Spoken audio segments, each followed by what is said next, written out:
You guys today. Unfortunately, my co-host Chris not able to make it tonight. He had some family stuff, nothing bad, just sports games that he had to take care of. And so I am here with our guest, Andres, the pop culture guy, who I was fortunate enough to meet when we were doing a forum for Peacemaker and wanted to get him on our next franchise that we were doing. And he jumped at the opportunity to do Evil Dead 2, kind of the coveted, I think, movie for this franchise. But he's going to bring a good perspective to it. So we are covering Evil Dead 2. But let's talk first a little bit about The Evil Dead, the movie that started this franchise off. Andreas, Yes. what's your history? What's your feelings towards the original? Oh man.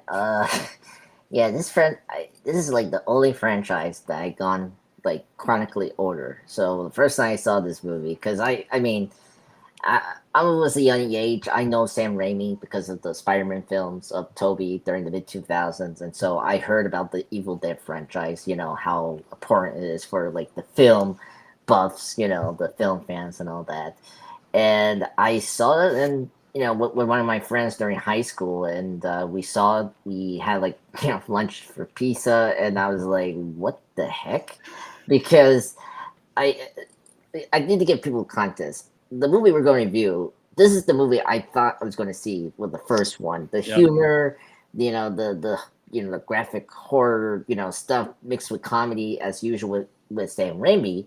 But I was surprised that it was such a grounded and darker, film. And it did have funny moments, but like it was so subdued, compared Yeah. to the next installments. So I was just like I was shocked about it, and just how crazy it was with the gore, the oh my god, the tree. If oh my god, that was like what the Oh, heck. we talked about the tree. Oh Raimi, yeah, we talked about how Raimi deeply regrets the decision to yes, depict it that way, how he corrects it in this movie that we're going to be talking about, Evil Dead 2. But yeah, it's kind of the black mark on that movie. But it still managed to become this cult classic. yes.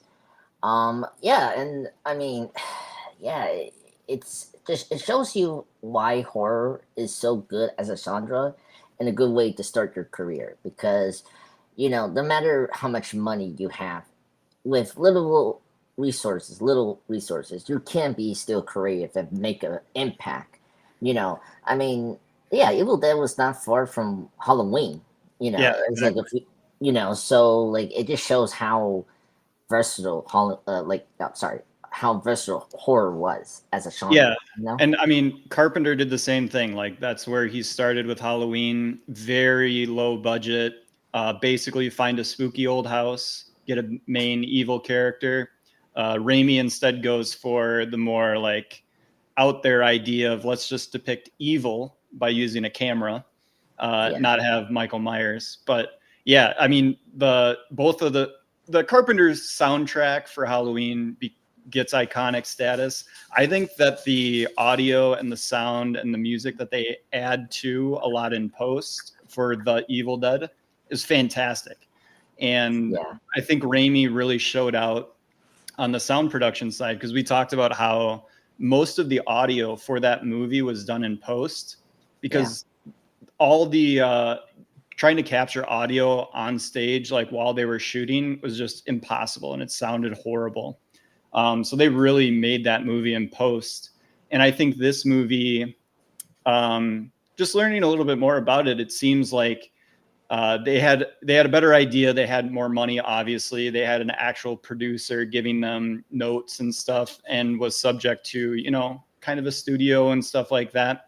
But they still managed to make it kind of punk rock with the way that they released the movie yeah, and kind of the like they just they let Raimi do what he wanted to do, and like he still managed to make this super goofball like out there follow up to like what was such a, like you said, grounded, like just straightforward cabin in the woods horror story that kind of like defined the genre. yeah. Um, yeah. it's crazy. I mean, I well, first off, I think the sequel does such a good job of redefining the Evil Dead, like the Deadites and the Necronomicon book, the Book of the Dead, Hmm. more like in terms of personality, Yeah. which we'll get into the scene by scene because I was just like that's pure like just Raimi and just the way he just makes it so like oh my god it's crazy and just also Ash that's we need to kind of bring that up because Ash is very different from what he is from the first movie to this and this is the Ash I know. I Yeah, mean, this is Bruce Campbell at his best. Like the yeah. first movie, Chris hadn't seen it for a long time and Hmm. doesn't know Evil Dead 2 super well.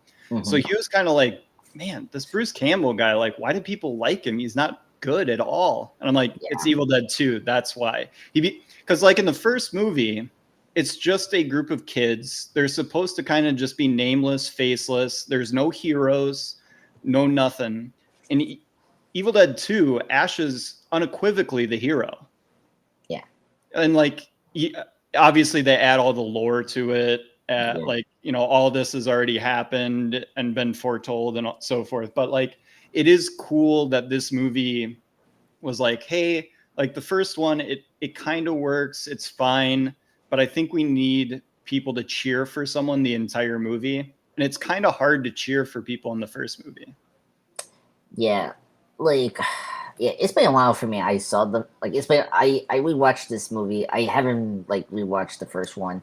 Yeah. It's just the characters are so like typical horror like Scott characters and it's like oh like you've seen this so many times with other franchise or horror movies in general.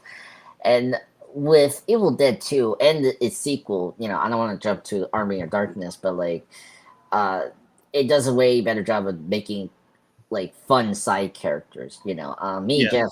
Yes. Just I don't want to jump to like the franchise, but like The Walking Dead. With the Daryl Dixon, what I like about that show, they do a good job with side characters. You need these like interesting side characters for your hero, so you could be entertained what you have here. And that's the one successful thing about Evil Dead 2 is like the side characters are way more interesting.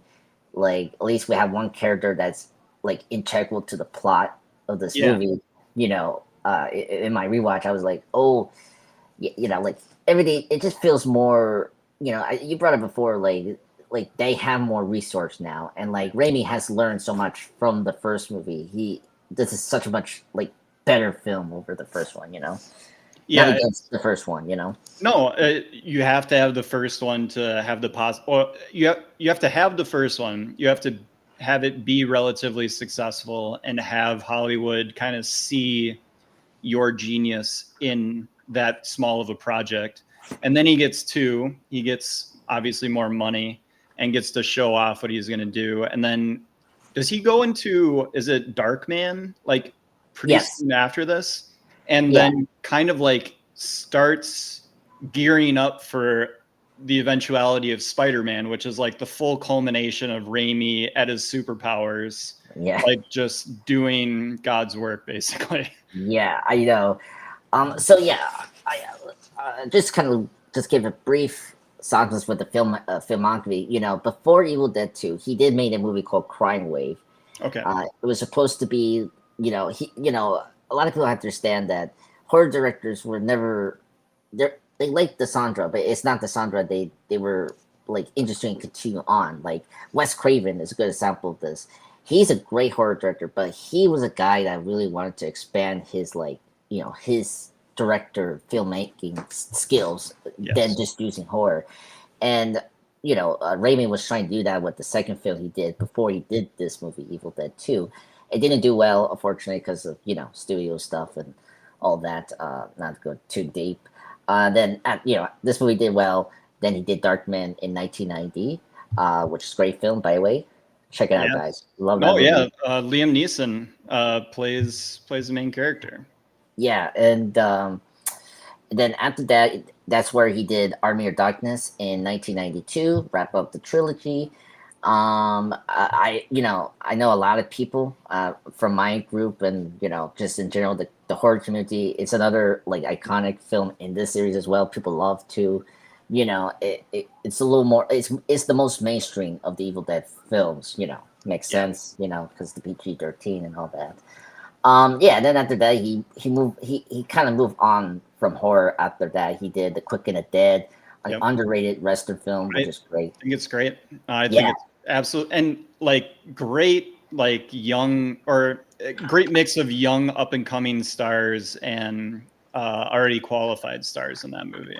Yeah, I totally forgot because Gene Hackman passed away. Unfortunately, Yes. rest in peace. I forgot that Leo was in this movie, and I was Yeah, like, a oh, young is it pre-Titanic Leo? yeah, Yeah. yeah, sweet, It's like post Gilbert Grape yeah, Leo, yeah. And just a fantastic I love westerns, but this is the westerns for people with short attention spans because it's just gunfights basically. yeah, yeah. That's why I love that movie. When I was a kid, I saw this so many times because it's just because Raimi is so good with the editing and like his camera shots. Like that's something we'll talk in this movie. Like he does the Dutch angles and Yep. like the zoom-ins, and it's like, oh my god, he's just so good at that. And yeah, and then just wrapping up, he did A Simple Plan, a great, little drama movie starring the late great Bill Paxton. Yeah. You know, Yes. fantastic. And then, he did another movie, The Gift, very underrated horror movie, supernatural thriller, if you say. And then he did one more, and then after that, he did the Spider-Man trilogy, and he just shows he helped like show that the superhero genre was like legitimately like blockbuster potential. Do you know off the top of your head when Drag Me to Hell was? 2009. It was right after Spider-Man 3. Um, yeah, he did that. That did very well. Yeah. I that movie's also crazy. Another one to review that is funny, but great horror film. And yeah, he's doing more producing, but he has done directing things like he did the Oz movie, the Great Powerful in Yeah. 2013. Unfortunately. Yeah, and then he took Alon Blake, and then he came back in the superhero genre, obviously in Doctor Strange 2. Um, Which I enjoy. I like the Doctor Strange movies. I quite yeah, like. I it's so frustrating because I like the things in those movies, but I just wish they focused on Doctor Strange universe more. Uh, Sure. Yeah. Instead of just tying into the cinematic universe and the Avengers movies, like Yeah. and and I don't want to get into it because like it's been documented, like Multiverse Madness, Yeah, we was could go on and on about the Marvel universe. yeah. I mean, Multiverse Madness was such a like crazy production because it was such a compromised theme, and Yeah. like, but you saw some Raimi like through in that movie. At least I appreciate that. Like you could tell that was a Raimi movie, and sadly, you also could tell it's a Marvel Studios movie. Yeah. And yeah. Oh, All and right. Oh, oh, go ahead. Go no, ahead. sorry. Just briefly, I saw the new trailer for his new movie called Send Help. Very interesting movie. Very excited. Another like thriller movie. Rachel McAdams from the Red Eye movie. If you know her, Okay. she's from the Doctor Strange movies. She's gonna star in that movie, and it's very interesting. So very excited for January 2026. Awesome. Did you catch One Battle After Another?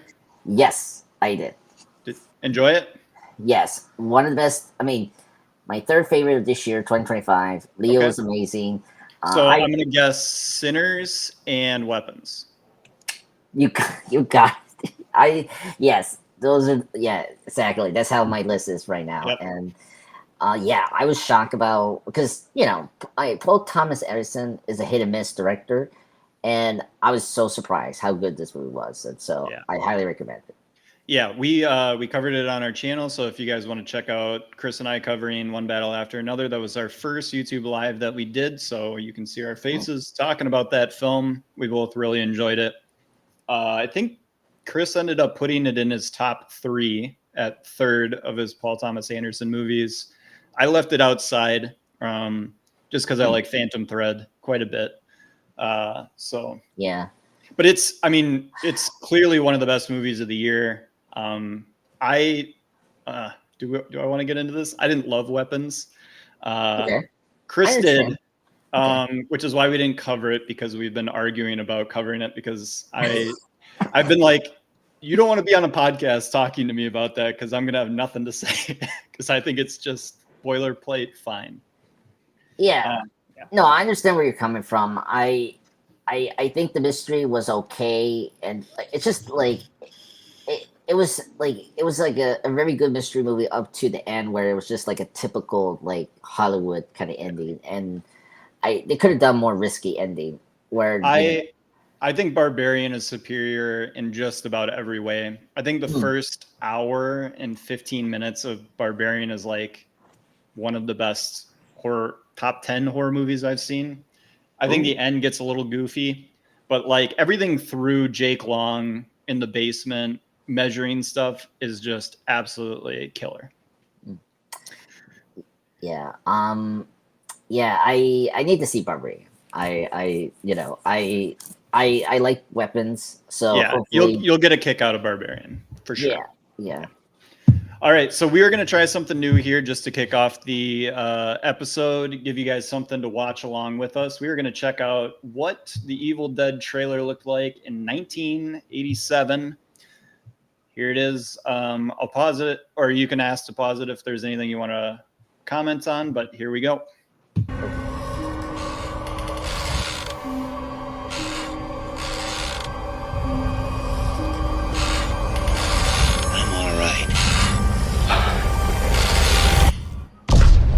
Don't think so. There's something out there. It lives out in those woods. In the dark. Something that's come back from the dead.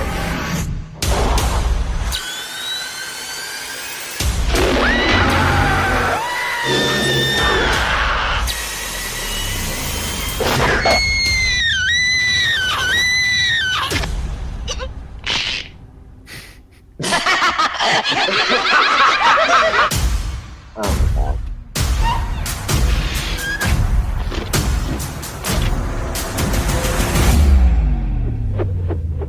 Groovy.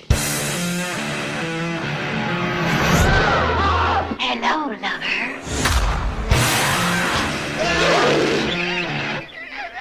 Son of a...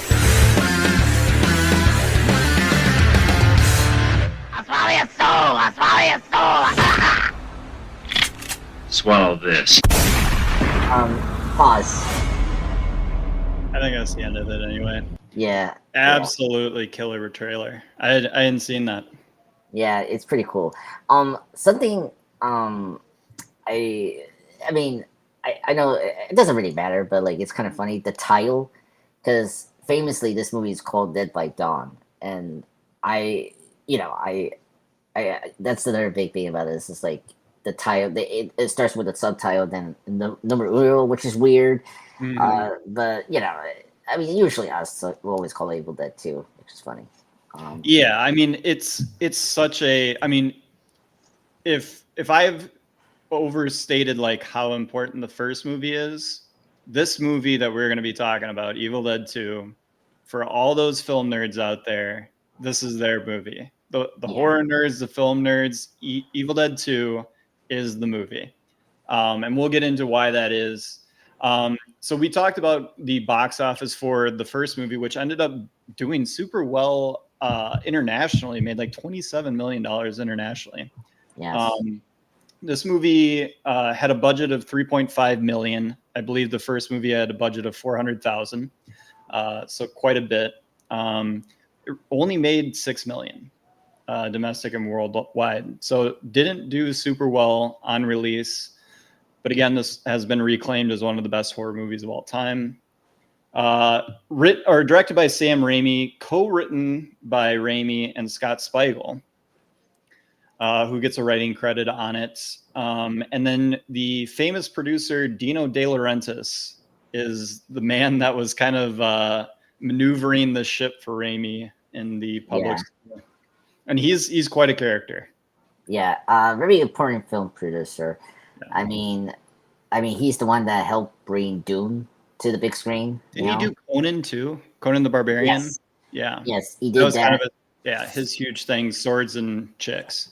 Yeah, and well, he also did the live action remake of King Kong in the 70s with Jeff Bridges. He's a very prolific, producer. Yes, he did, had a lot of misses with the films, but he did help a lot to bring in the best like filmmaker and actor in the business. I mean, he helped David Lynch's career. Like after Dune didn't do well, he's like, look, let me help you produce your film, which was Blue Velvet, which was a huge, big movie in 1986. And I love that movie too. Yeah, I adore that movie. I love that movie. Yeah, and of course, when Evil Dead came out, he loved that movie. Everyone loved that movie. Yeah. And so he helped Raimi and everyone to like get like funding for the film. He also had, I think, Universal to jump into this production. That explains like for Army of Darkness in 1992. So like he helped a lot to like get this production up and running. Well, and he also helped, as producers often do, of pointing Raimi in the right direction. It sounded like Raimi wanted more of Army of Darkness in this movie, and to have it be more epic, more broad, and all that sort of stuff. And De Laurentiis was like, just remake the first one with extra money. You can throw your goofy, third movie into the end of this thing, do whatever. You don't have funding for that movie, by the way. You have funding for this movie. So if you want to throw a teaser, go ahead, but you're going to have to find funding for that movie. Fortunately, this movie was successful enough that Army of Darkness was made. But De Laurentiis very much was like, Raimi, if you want the money, you gotta listen to me. And he did it. And I think, so we can talk quickly about the rating. So they were worried that this was going to get an X rating. The first movie we talked about in our last episode, that it was banned in London or England, basically. Yeah. So there's lots of stories I've heard of people like, getting this and, technically illegal to watch and all that cool stuff. So it has like that lore around it. They were worried that 2 was going to get an X rating, which basically submarines any money that you can make on the movie because theaters don't want to put it in. So instead, they ended up finding a separate studio that they could send it through. So they sent it through Rosebud Releasing Corporation, which was a shell company that De Laurentiis set up, and they released it unrated. Yeah, and you could tell with the bloods were like. There's no nudity in this. There's nudity in the first movie. There's not nudity in this. Yeah, I'm not surprised. I think Sam Raimi, he's not that kind of director. Very like he's not crass really. There's not even that many F-bombs in this movie. There's way more swearing in the first movie. Yeah, I mean, it just shows you just like how Raimi is a director. He's not that type of director that like is like cursing or like in general. He's not that person, because a lot of people have to understand like the reason why the Evil Dead, the first one, was getting like that kind of reception because there was this weird like, of course the like America is so weird with this like the horror films in general during that time. That was called the Video Nasty because of the increase of movies with all the because of Halloween. It was like there was a formula now where sex, drugs, violence, and like murder, and and of course Friday the 13th made that even more popular, and then like we got so many copies and like even oh my god, like underground, like independent ones that oh my god, this when The Exorcist comes out in 1974, and then everyone every horror movie after that has to live up to The Exorcist, you're like, how much crazier can I get than your mother sucks cocks in hell? Like, what do I need to put into my movie to make it edgier? Oh my god, I know. I'm trying to. I think the 90s.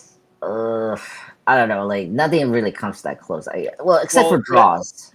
Like Jaws had moments where I'm like, oh my god, like the head coming out from the bolt. I was like, okay, that. Like, I don't know. And then so getting back to Evil Dead 2, late 80s, so 87 is when this came out. 82 is when the first one came out. And we're getting closer to the 90s horror. And then 90s horror, which the big movie horror-wise that comes out is Scream. Yeah. Scream is the self-aware horror movie, and that kind of like breaks the genre. There's a little bit of self-awareness in the comedy and stuff in Evil Dead 2.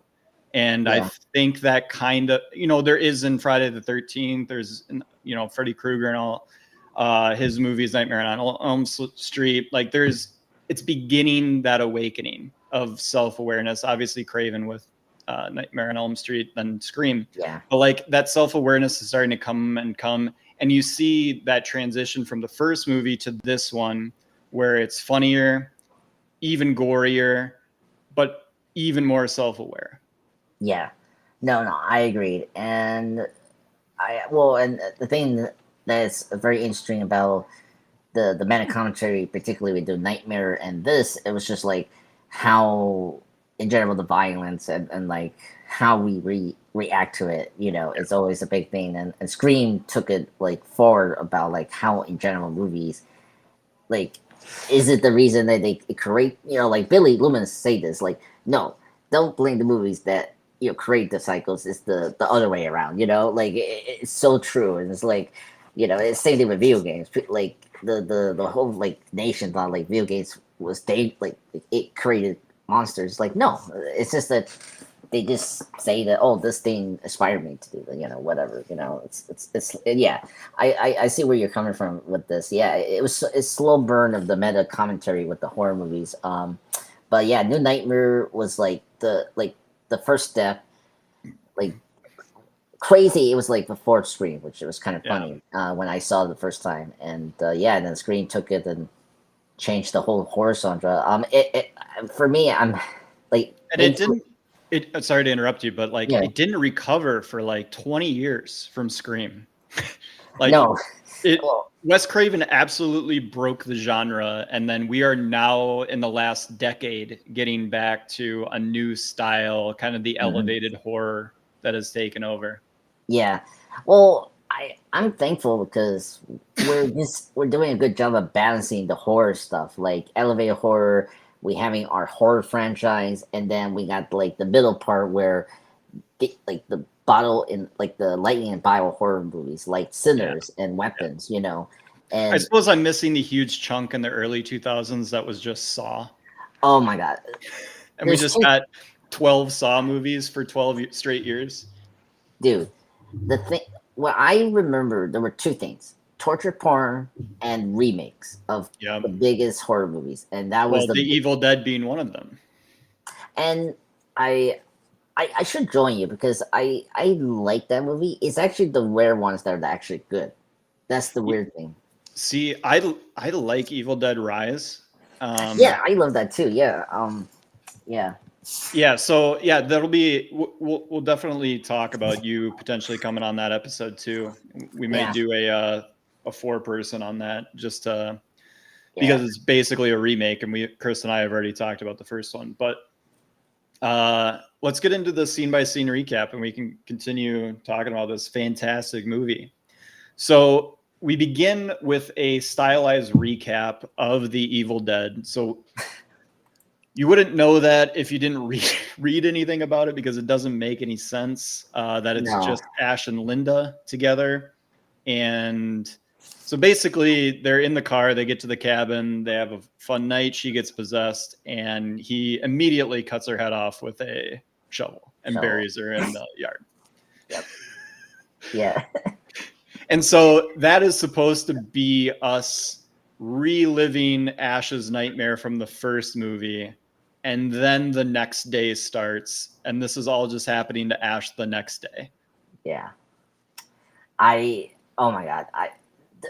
First off, if you haven't seen this film franchise, like, just to give a very quick thing, this franchise is notorious with continuity. Like, this, because the reason they're doing this because they Raimi and the producer, they're his good friend producer, didn't have the rights of the first film apparently. Yep. So it means that they couldn't use footage or the first film in general to do like a recap or something like that. So this is why we got this like meaty remake of the first film. Uh, I am I rewatching it. I am very impressed how good that he did it, like just seamlessly, and also set up the tone. What kind of movie we're watching. That's the good thing of Yes, exactly. like that's the one thing that Raimi does well is like he sets you right in the mood and the tone, what kind of film you're getting, and like from the beginning you're in the Evil Dead right away. Like per Raimi, like ism and like is like so much different than the first movie, obviously because the money, but also because Raimi like really injects his personality and like his love of cinema into this movie. Because if you know him, he loves the Three Stooges and the Yeah. like the old classic like slapstick stuff, and you see it in this film. And this Yeah, and beginning, like prop falls and all that, yeah, like physical comedy shit. yeah, exactly. And yeah, you totally see that in this few minutes of the beginning, which is really great. And yeah, and I just like classic sequels, like jumping in, because this kind of happened with Halloween 2. Like you're already like starting from like what you left off from the beginning. So that's good. And it's like, okay, we're like off the rails, which is great. And yeah, and I like the new addition to the lore, like because before the remake of the Evil Dead, like we got the brief like description of the Book of the Dead, what it's about.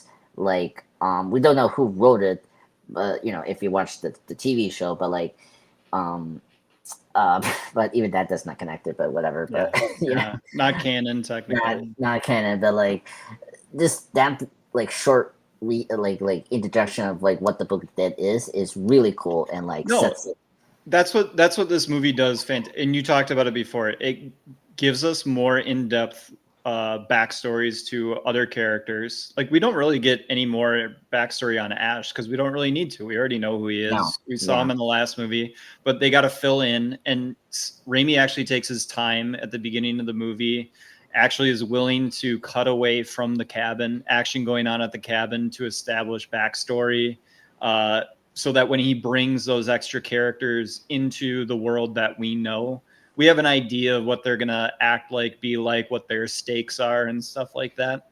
So it's kind of masterful work. And I think it honestly comes from a thing that if you pay close enough attention to the creative arts, whenever you tie an artist's hand behind their back, so for instance, not having the ability to use anything from the first movie because you don't own the rights, or whatever happened in that situation, and you tell a creative person that, oh, you're going to have your hand tied behind your back, sometimes something even better than they could have done with two hands comes out because they're then forced to think about things in a different way. And I think that this forced Raimi to cut down on the amount of characters he had initially, basically tell Bruce Campbell, you have to be what the camera's looking at in these shots. So you got to go full cheese ball. And then just quickly gets into what we're going to be sitting with for the rest of the movie. And it's masterfully done, because this could be having to re-go through something from the first movie for the first 20 minutes. It is almost like watching Peter Parker's uncle die again. Like, we've done this. Or watching Batman's parents get shot again. We've done this. It's like, I don't need you to, or for some people, and this is probably the producer talking into his ear, hey man, this might be the first one they're going to see. They're not going to see your first movie. So you do have to kind of do that, but he does it in an efficient and really artistic way. I love that he sets up the comedy immediately with the wife dancing with her head off. Oh my God. After Bruce Campbell gets back to the cabin, after he gets thrown at like 500 miles an hour into a tree. Yeah. Oh my God. And yeah, oh my God, that was so crazy. Well, you don't know what's happening. Like, and he obviously gets possessed. So you're like, what is going to happen? Like, is he just going to be a monster the entire movie? Like, this is our main guy. Yeah. And then all of a sudden, like, he reverts back and then he sleeps. And it's just, it was just me. We get to see the effect of sun, because we never got really to sunlight, or like the Book of the Dead in the first movie gets thrown in the fire. That's ultimately Yeah. what destroys it. We don't get to Destroys it. see the effect of it's day. Can the evil live at day? Which we now know it can't. No. And I mean, yeah, that was a good effect to it, which I like, which we really do in these movies. Like, the daylight kind of turns them off from doing their thing, which is really interesting.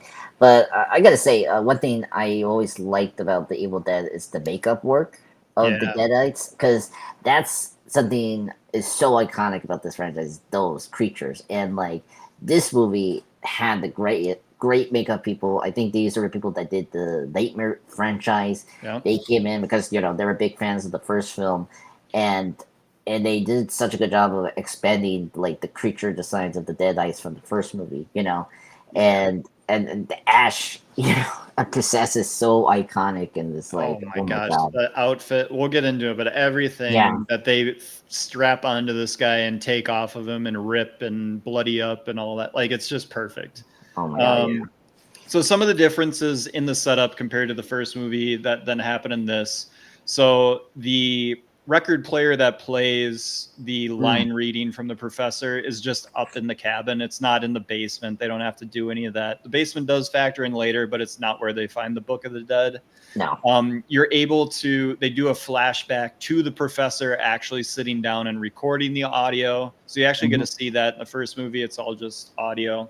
Yeah. And then the change happens, like immediately Linda gets possessed and starts killing him. Bruce Campbell doesn't even think of like not killing her until he literally has her head in the vice. Like it's insanity immediately. Yeah. But yeah, it kind of blows through all of that. So you're kind of waiting, like when is the horror part going to come? Because this just comes on quick and fast, and it's basically stuff we've seen already.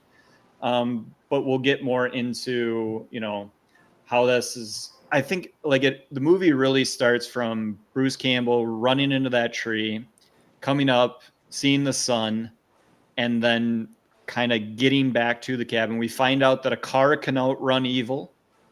Yeah. And that Bruce Campbell can survive a crash through the windshield of his car, going 40 miles an hour. Oh my god.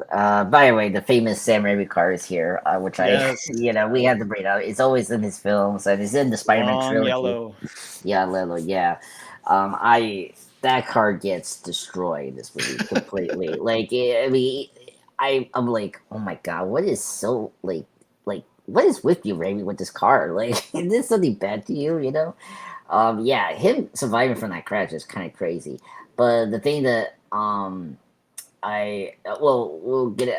The thing that I appreciate about this, and with the Linda Deadite, is you already see the personality of the spirits, right through. Because in the first movie, it was so like dead serious, like very like traditional, like exorcist procession, right? Yeah. Here it's a little different because they have full personalities, like. When the headless Linda is trying to trick, biting his hand. Yeah. And they can't help but act like a couple, even while that's happening. Like they're like bickering, and Ash is like, "Get off of me, you annoying! Like, what are you doing?" Yeah. Oh my god, him just trying to get it off his head is so funny. It took like 30 or like 20 or 30 minutes to get it out. Forever. Yeah. He finally gets. He's like, "Oh, work shed." And then he goes back in there, finds the vice, and sticks her head in the vice, and then looks up and sees the outline drawing like it's Black Ops zombies with the gun on the wall. Oh my god, the chainsaw! Unbelievable. And I love. He just looks up and goes, "Chainsaw." So it's just like, yes, I need that. Perfect way to kill the headless one, and then the dead body comes out. I was like, oh my god. And oh my god, the blood splatter when he, the chainsaw goes into the body and it like splats the black goo or like blood. I'm like, oh my god. All the different colors of internal liquid. Oh my god. I just love this movie because it gets crazier and crazier, and like how how preposterous it really gets. Like we'll get into the guy that who's like Bobby Joe's boyfriend, where he gets killed. It's so like, oh Jake. my god, That guy, yeah, Jake. yeah, oh my god, you guys like. What is Yeah. Jake's job? If you were to hazard a guess, it does not. He appears to be driving a tow truck, but why would they ask a tow truck man to go check on a bridge that has been destroyed? I have a feeling he's a half tow trucker / construction worker. That's He's just my a opinion. handyman of the town. Yeah, like we get Also, who phoned that in? Who went? Yeah. It was like, oh yeah, I also wanted to go to this cabin this cabin. that yeah. apparently is on a woods that's on an island Yeah. and only accessed by one bridge, but Yeah. and a secret pass. yeah, and it's like a patch away, that was just like wow. How'd Yeah, you 'cause- feel about Bobby Joe having chewing tobacco and spitting when you first get introduced to Bobby Joe? The beautiful Bobby Joe. Oh my god, she's amazing. Love her. I also set that up. Do you know the fun fact about who was supposed to be playing her? Oh, I think I forgot. Was it it was one of Sam Raimi's friend Yes, friend Holly Hunter. Yes, I remember. Holly that. Hunter could have been in this movie. De Laurentiis said, "Not hot enough. Get someone hotter," and turns down future Academy Award winning Holly Hunter. Yeah, it's crazy. And No, junk, Sam. Get her out of my movie. yeah, that is crazy. Yeah, I totally forgot about that trivia. Because Raimi is very close with very famous people. Like he knows the Coen brothers.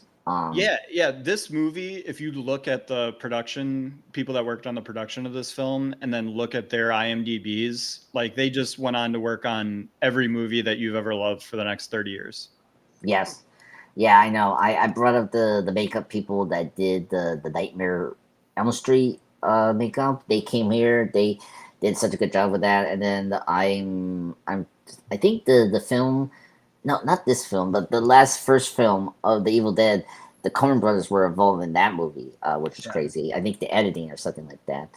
Yeah, so it's the big names from the effects crew were Mark Shostrom, Greg Nicotero, and Robert Kurtzman and Howard Berger. Who, yeah, again, if you just go to those guys' IMDb's, they've just worked on every movie that you like. Yeah, I mean Nicotero specifically, people know him as the guy that did The Walking Dead. He was already famous after doing the Day of the Dead George Romero film, classic one. Love that movie. Yeah, he did a really good job. That's a fantastic film. Yeah. Yeah. The opening is fantastic. Like very well paced. Love the introduction of Ash and this whole remake. I agree with you. Look, that like you think it'll be cynical to like do it, but like Raimi does it in a way that's so like affection and like he just amps up his style more, this time around. He just has to do it. So we get some backstory with the new group that's going to arrive. We've got Annie, Jake, and Bobby Joe that are going to be joining this madness. Annie has a friend named Ed that also comes along. She meets him at an airport, and she has recently come back from wherever land and brought some extra pages from the Necronomicon to bring back to her father, who has had this book and has been studying it and stuff. She obviously knows the language too. This Ed guy meets her at the airport. It's like, we're going right to your father's cabin. It's an hour away. And then they roll up and basically they see Jake and Bobby Joe, who are staring at the bridge that has been destroyed. And then Annie pays Jake and Bobby Joe $100 because they say they know a pathway to get around the bridge to get to the cabin still. And then she does the baggage trick on him. where he looks in the back of the car and sees like a purse and is like, "Oh, that's what you want me to carry?" And then we know that she has a trunk in the back of her car. So these guys show up to the cabin and meet Ash in not the best mood. And Ash is also not in the best mood when he is greeting them. Yeah. That is so crazy. I mean, this movie does a good job. Something that a lot of movies that I know that are going to be classic is the payoffs. Setting up and paying off later is so good. And that, you brought up the suitcase thing, like such a great setup and payoff of a gag that you didn't expect. That was going to happen. Like when I saw that first time, the big logic, I was like, what she has there? And then when Jake saw the bag, and it's almost like a Naked Gun or Airplane joke. Yeah. Ash has been, he's been going crazy. He finds a shotgun and he's been using that to, patrol the house. I mentioned this in the first movie. I love how the cabin looks so plain and simple and small. But then when Raimi's shooting inside of it, it's like a labyrinth. You never know how far it's actually going. When he's doing the incredible shot of following him through all the doors with Evil chasing it. Yeah. Just absolutely incredible. But you have no idea how that cabin works on the inside, how big it is. And then they go down into the cellar at the end of the movie and it's like huge and expansive and all these noises are coming from everywhere. You're like, how big is this place? I know. It's like the cabin is a character. I'll give away my point. Like the cabin is a character. Yeah, it is a character. It just reminds me of just like the Overlook Hotel from The Shining. Yeah. Yes. Like at first you could understand the layout, and then you realize no, it doesn't make sense at all. Like how the hell is like you're up here, and then here is like, oh my god, yeah. This time around, I realized, oh yeah, why do we have these like these like other rooms, and then the basement should not be this as big. It should be just one area small. It's like, oh my god, it's this character itself, which is crazy. But yeah, it works for this film, which is funny. Yeah. So the crew shows up. They think that Ash has killed Annie's father and mother, and so they're not very kind to him. And they beat him up and throw him down into the cellar. And then they start the recording again. And the professor explains what happened after he read the lines from the Book of the Dead that caused Linda to turn into a demon. And we find out that his wife was possessed. He killed her. He thought he killed her and buried her in the fruit cellar. The fruit cellar. I was like, the fruit cellar? What? I was like, keep fruits. Yeah, keep your fruits. Oh, okay. I mean, like, you have a freezer. Like, why you need like I don't know. That part, I was like, what the hell? That cracked me up. But oh my god, the mom coming out and then just laughing is like, oh my god, just pearl chaos. She is the scariest thing in the movie. Yeah, the scariest. The makeup is incredible, and then the way they shoot her, and just the different weird stuff with the voice is so creepy. Yeah, and what's funny about it, just give the trivia of here, that mom is played by Ted Raimi, Sam's brother, in the costume. And if you see the behind scenes stuff, he's so funny.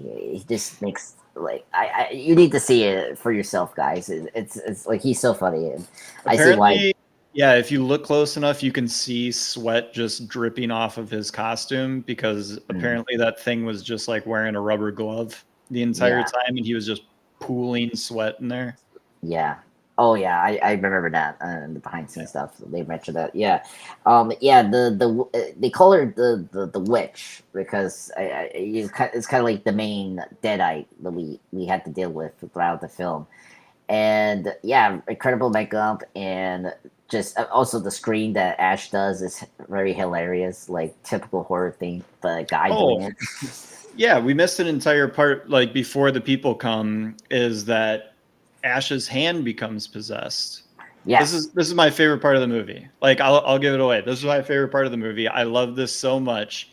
Ash versus his hand, and just all of the gags, all of the little jokes, like him punching himself, the hand dragging his The body, knocked yes. out body towards the knife. Like Oh it's my so God. funny. Yeah, and the cherry chop to it is that you can hear noises from the hand, Yeah. like you know They're that. like, You know, like when he does the walking, I'm like, oh my God. And then of course the iconic moment is him cutting the hand. It's like the so best like shot in the movie. It's yeah, incredible. who's laughing now? And then he's just Just the spray is so perfect in the face. yeah. And Yeah, then it's really you get good. that Dutch angle quick zoom into, and the Bruce Campbell does the face Yeah. that we saw in the trailer. But like it's so iconic. It's so cool. And it comes off of literally like 5 minutes of just gag comedy. Like it's just Yeah. telling Bruce Campbell, hey, what if you had a hand that was trying to kill you? To kill you, yeah.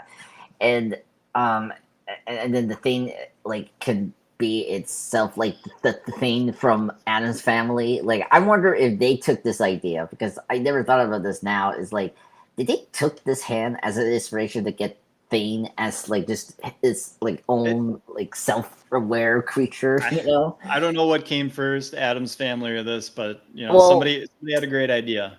Yeah. So like What was the TV show in like the 60s, yeah. 60s? But in the movies, when the movies came out in the 90s, the thing wasn't in a box like in the TV show. It was now Oh, it was actually out and about doing like stuff. out and about, you know, and same thing with the TV show on Netflix. But yeah. Oh, I did want to ask, are you a board game guy?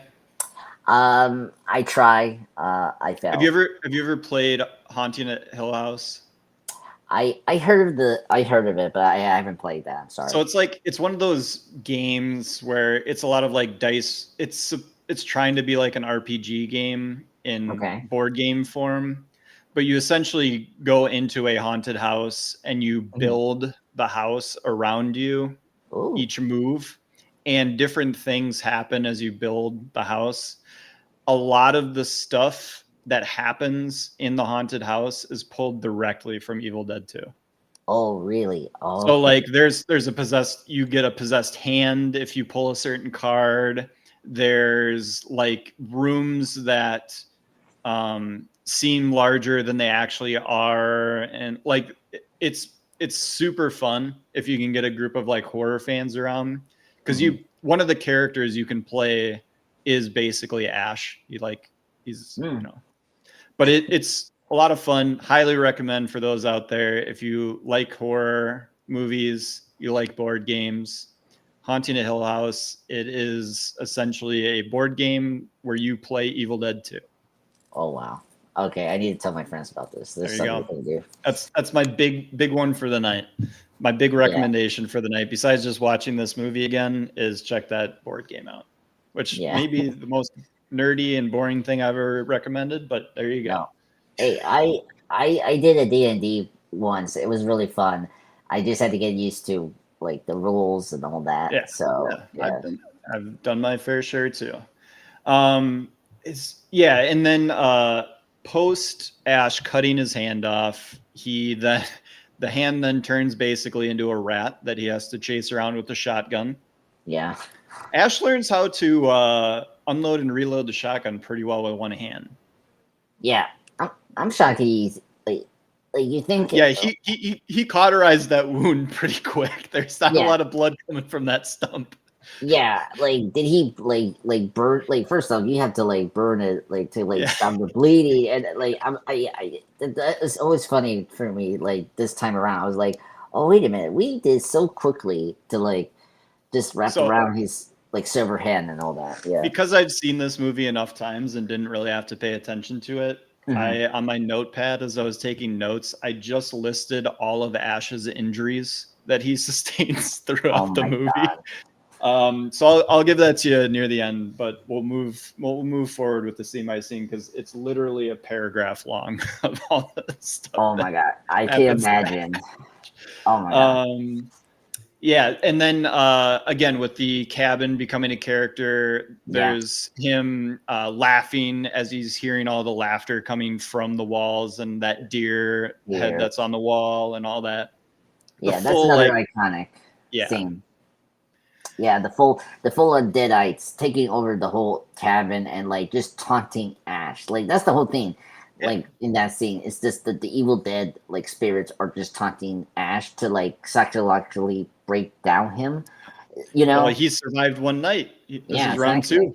This is Round round two. Yeah, exactly. So they're trying their best to like, get him, down to the need and just, possess him and whatnot, Yeah, so that was actually all before the people came in. So this is the state that Ash is in. He has no hand. He has a shotgun that he is wielding to aim better with his stump.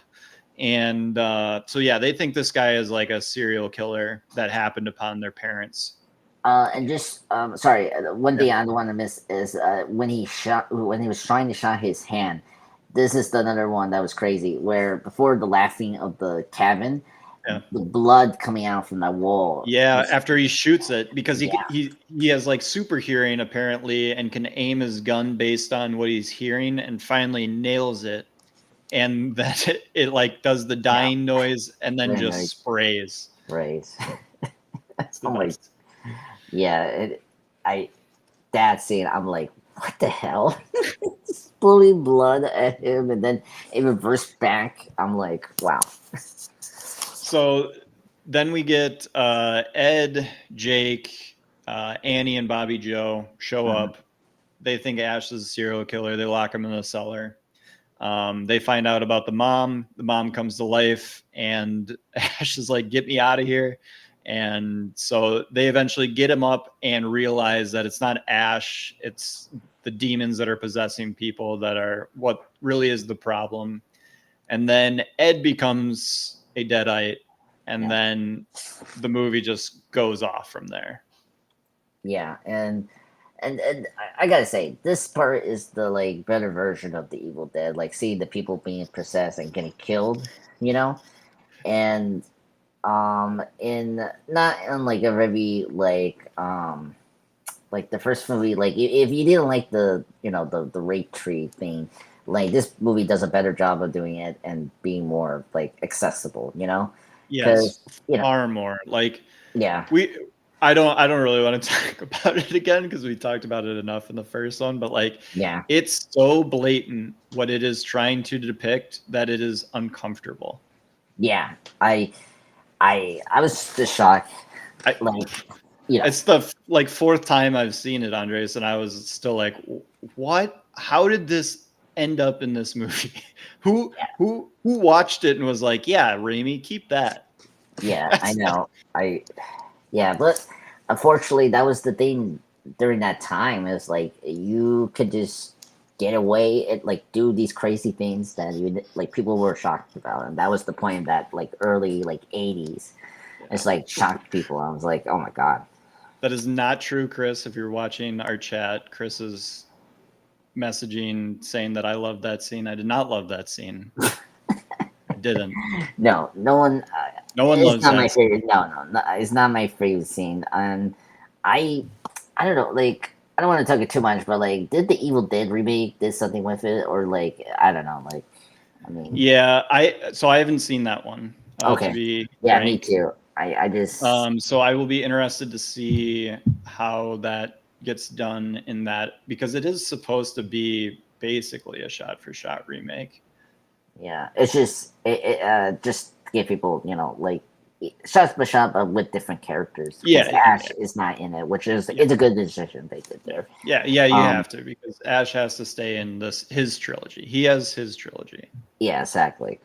But yeah, I think this part is like where the movie like does such a like great job of like giving us good side characters. Like I'm very into like very sympathetic to Annie as a character. She's a good final girl.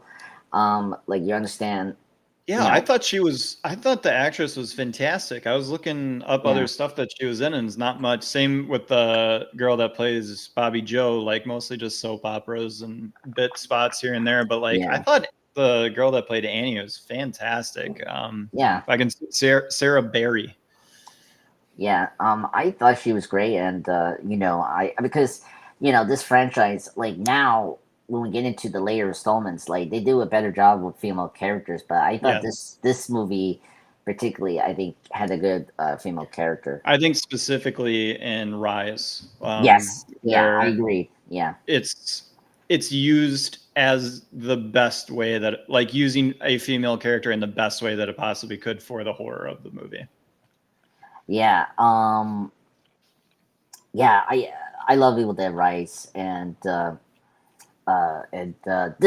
this movie is kind of special. I'll talk about later, but like this movie is very special to my heart, which I'll get into later towards the end of this live stream.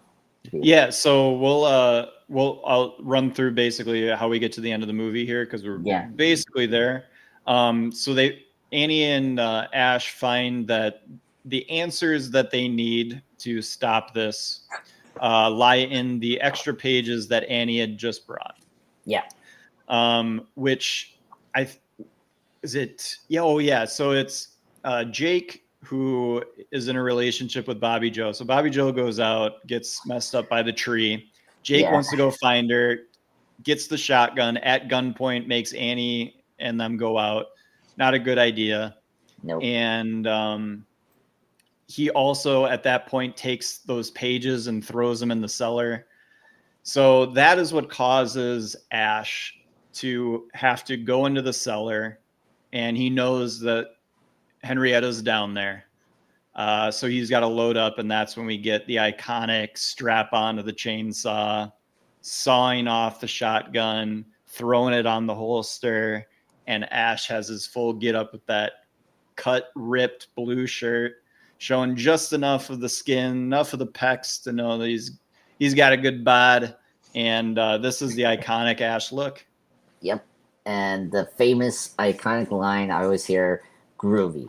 Like Groovy. The thing I always hear from this movie and in general this series is that.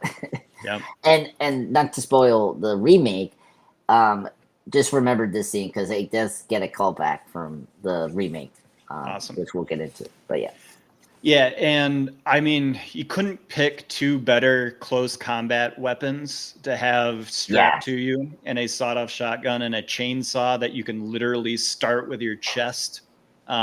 Just super cool. Like, just the idea of it is awesome, especially when you're going down to like doing a basement, like close combat run, kind of old boy style with the hammer. Yeah. And he goes down there, super spooky.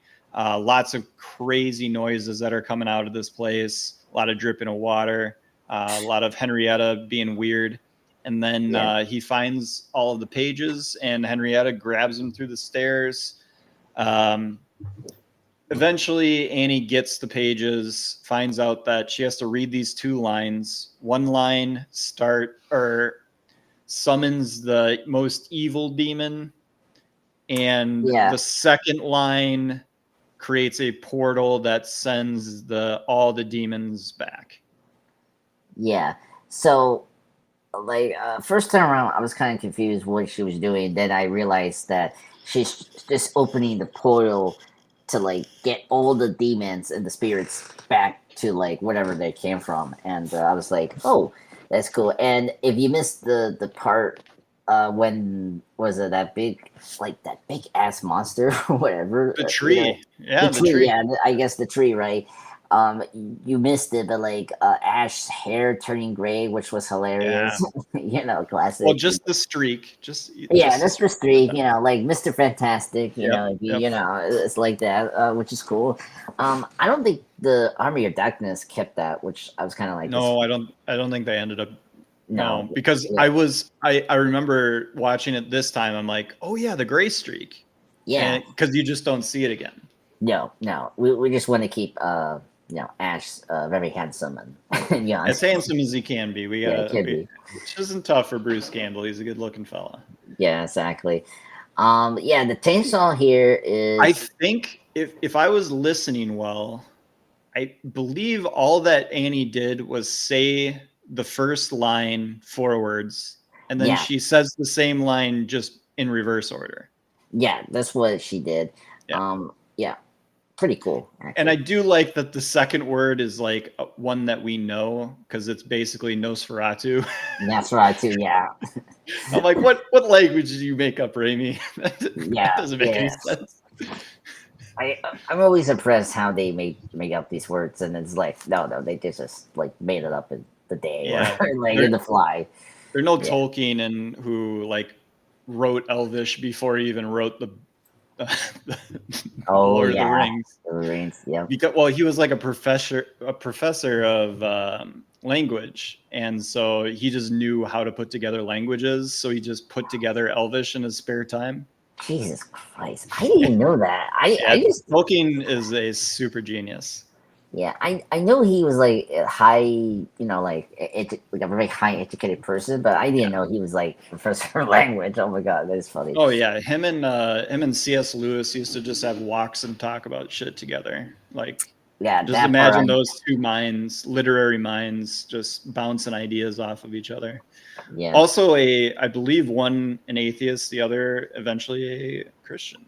yeah, So that, yeah, well, and Tolkien with all of the experience he had from World War I that he's putting into those, like, we will eventually, guys, do a Lord of the Rings franchise show. So we'll get to even more of that later on. I could talk about Yeah. Tolkien and Lord of the Rings forever. no, I can imagine. Just Wi-Fi, folks. I'm a Chronicles of Narnia fan. Hey, I love the Chronicles of Narnia too. Oh, I read cool. all the books. I don't really care for the movies, except for I kind of have a soft spot for like the old ones that came out in like the 90s. I remember really? watching The Silver Chair was my favorite one as a kid that I would watch over and over again.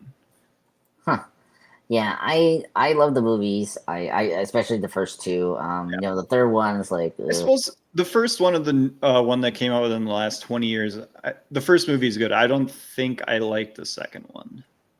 yeah, it's just probably me. I like the more darker direction of the film, but I understand from some of the criticism of like changing it to like a more action kind of oriented film and Well, yeah. And there's Yeah. so much that happens in those like later books and early books in the series that is like unfilmable. yeah, I So I you remember- can't really like do the whole story. You can really only pick parts of the stories. Yeah, no. I'm very curious. Just wrapping up, but like just curious what Garrett Garrett Gerwig is doing with this new adaptation in Netflix because I just love her film and love that universe of fantasy. So I'm very curious. I'm pretty pissed off about it. I mean, I hope she does a fantastic job, but I was hoping she would use the success of Barbie to do something like more personal, like Lady Bird again. Yeah, Because I yeah. love Lady Bird so much, and I think like it's her best movie in my opinion. And I was hoping she would get back to that, and then to go from Barbie, which I thought is fine. It's a great movie, does what it's supposed to do. And I'm like, just go do something. And then Chronicles of Narnia. I'm like, all right, well, I like the story. I just wish it was someone not as talented as you doing it. Yeah, I can understand. My favorite film from her is Little Woman, that new version from Yeah, 2019. yes. That was a good one. I did like Barbie, but I'm a Nolan fan, so I prefer Oppenheimer. No offense, I decided the Barbie Hammer event. So I weighed my vote in that direction too. yeah, so but I thought it was such a fun movie, just like something that like we really need now in cinemas, and like it's just annoying that Hollywood is just not taking the risk, like they're supposed to be doing before, and it was great to see that both Oppenheimer and Barbie did so well, and Yeah, it helped, especially movies in theaters. More yeah. than we're probably going to realize. We'll look back in a decade and be like, wow, that really was the turning point. Yeah, Exactly. Hopefully. Yep. So yeah, the end of this film, Annie's able to get that portal going, things get sucked out, and Bruce Campbell eventually too gets sucked out. Annie is stabbed in the back tragically, and in her dying words, she says the last lines to banish them to the other realm. Bruce Campbell gets sucked through and lands, and Army of Darkness is starting up. If you did not realize that there is a third movie to this, you would be like, what the hell is going on in this movie? And I think it's even funnier that they literally do a spoiler to it. In the Necronomicon, you see a picture of Ash being, glorified by the knights all around him. Yeah. By the way, Andy realizes that, and then you get the iconic image of him yelling. No, which is sad because he's been through a lot of shit, and like that is like the breaking point of like, oh my god, this guy is. Speaking of going through shit, Andres, thank you for setting me up. So here is awesome. All of the injuries that Ash sustains that I caught. I'm sure there's more. It begins with being thrown at high speed into a tree. He is then partially drowned. I know he probably has turned into a demon by then, but partially drowned. He is possessed. He is then thrown through a car window at about 40 to 50 miles an hour. He is then hit in the head by a 2x4 about 6 times as he's getting whacked. And he gets bit on the hand by his ex, or I suppose she's still his girlfriend, but ex-alive girlfriend. Yeah. Where are we here? Bit on the hand. He is choked by his own reflection. So that's a tough beat. He is clawed in the face by his own hand. Oh. He is punched by his own hand multiple times. He has multiple dishes broken over his head by his own hand. He then stabs his own hand. He then cuts off his own hand with a chainsaw. He is blasted by blood at such a degree that he is thrown through a wall. He is punched twice by the tow truck guy, Jake, when he enters into the home and thinks that he's killed the parents. He then has his foot bitten before he does the suck on this to the monster. That's, I suck your soul, I suck your soul. Yeah, swallow it. Swallow and then it. Bam. Yeah, and then bam. Your soul. Yeah. Oh, and then you had brought up David Lynch. This is a huge callback to 40 minutes ago, but you had talked about David Lynch with De Laurentiis. I noted in my notes, I just saw this, that the old lady, Henrietta, looks like Baron Harkonnen in David Lynch's Dune. Yes, I was. And then even flying around like him too. Oh my god, I had the same exact thing. I was like, oh my god, this is very Andres. I when I was rewatching it today for this live stream review, I was like, wait a minute, is this too convenient? Like, is this the Harkonnen, villain from Dune? And I was like, oh my god, and then it's flying, and of course it's fat, Yes, what the hell? It's exactly the same. It's just Baron Harkonnen. Yeah. You guys, you people out there, if you never watched David Lynch's Dune, you have been spoiled with these most recent Dune movies, which are fantastic. Yes, absolutely really killer. Fantastic. I'm a big fan of the books. I read the books before those movies came out. I watched David Lynch's Dune because it's the only thing I could watch. There is a miniseries. I haven't watched that, but I watched David Lynch's Dune. Baron Harkonnen is an absolute just weird character. Like, after reading the book, having an idea of what I think Baron Harkonnen is, what he does, what his whole vibe is, and how he moves around the world, and then you watch David Lynch's Dune, and you're like, what the hell did he do? Yeah. I hate David Lynch's Dune. I can appreciate certain bits of it, but as a fan of the books, I think he absolutely botches and destroys trying to turn it all into one movie, tell the entire story in one movie. I know there was constraints or whatever. He botched it. He knows he botched it. And I'm so happy that we have the Villeneuve stuff to just erase that from our memories. Yeah, and of course, yeah, I completely agreed. I mean, it's a very flawed movie. I mean, the production design is so good on the 1984 classic, but yeah, a very flawed movie. But that's about it. That Yeah. and shoot, all my Dune fans are gonna hate me for this because I have forgotten the specific name of the creatures that pilot the ships at light speed. But we don't see those until the second of Villeneuve's movie. Yes, part 2. But that was apparently like Lynch was like, I'm putting those guys in. And they're like the opening of David Lynch's Dune. You see them and you're like, what a crazy way to just throw people in the deep end of this story. Yeah, I think that's why the new ones work. I mean, it takes Frank Herbert like 27 pages to explain how hyperspace travel works in the book. And Lynch is like, I can get that in 5 minutes. 5 minutes, oh my God. Yeah. I don't know if you're a Dune reader, but no. I personally think that the first Dune book, just called Dune, is the best sci-fi book ever written. I think it's the greatest world ever written. I think it's the greatest sci-fi story ever written. The story of Muad'Dib.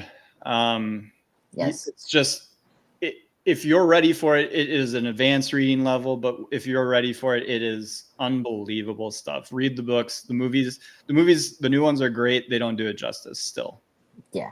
No. I'm mostly a movie fan of the Dune than the books. I recently got into the series with the MCU Bleeding Edge because we had to review it and the new show that came out like last year. So I really love it. Yeah. I really like the 2 parts. They're amazing. I love the Denis Villeneuve, great director. I love Sicario, and Sicario rules. Oh yeah, it totally rules. My favorite of his is Arrival. Again, sci-fi.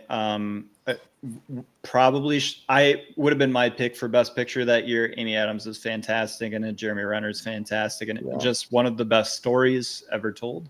Yeah, I hated that they didn't nominate her for Arrival. That really annoyed me. Prisoners are. It's that or Prisoners for me. Yeah, I would say it's either Sicario or Arrival for my favorite Villeneuve. But Sicario is just Sicario, and this is how crazy of a guy I am, Andres. Sicario is like a feel-good movie for me. Like if I'm having a long day and I can't figure out what I want to throw on at night, I'm probably gonna put Sicario on. And there's just something about that scene when they're at the border crossing and they're out of the cars and like peering, like all the tents. Oh, it's so good. I love it. Yeah. Oh my God. Roger Dickens, great cinematographer. He does such a good job with that. Yeah. And that's Taylor Sheridan who wrote it, who is of Yellowstone fame. Yeah. Also did a incredible movie where he wrote and directed Hell or High Water. Yeah. Another great movie. Wind River. Great film. Jeremy Renner. Yep. Love that movie. I think everyone should watch that. That was good. Yeah. Not only a good movie, also an important movie because of the missing Native American women. That is like a pandemic. If you want to talk about pandemics in this country, missing Native American women that are more than likely dead and just was never reported. It's a big thing. I've listened to many podcasts on it. Like it's horrible. And that movie is all about that. And Taylor Sheridan knows that area of Montana super well. Obviously, he made Yellowstone basically on his ranch in Montana, so he knows the area. It's a really good Montana story and a very good Native American story too. Yeah. Speaking of Yellowstone, me and my mom had watched the whole series, and they actually one of the episodes they dealt with that storyline where the missing India woman and all that, and it was good that they did that. Yep. Love it. Anything else on Evil Dead 2, Andres? Yeah. What was gonna say? I was thinking. Oh, um, Oh, you were talking about how important this was to you the first time you saw it. yes. So, if you guys know me from the MC Blade, I brought this up before. You know, when I first joined them, my dad passed away like a couple years ago. Sorry. Yeah. In the year 2022, for Halloween, I saw this movie for the first time with him, and it was a really good moment. And I always just remember this movie so fondly. We, spent the Halloween night watching this movie. I never saw the Evil Dead 2, just heard things about it, saw some clips, but that's it. But because my dad was kind of sick, we kind of just put on some popcorn and saw this movie, which was really great.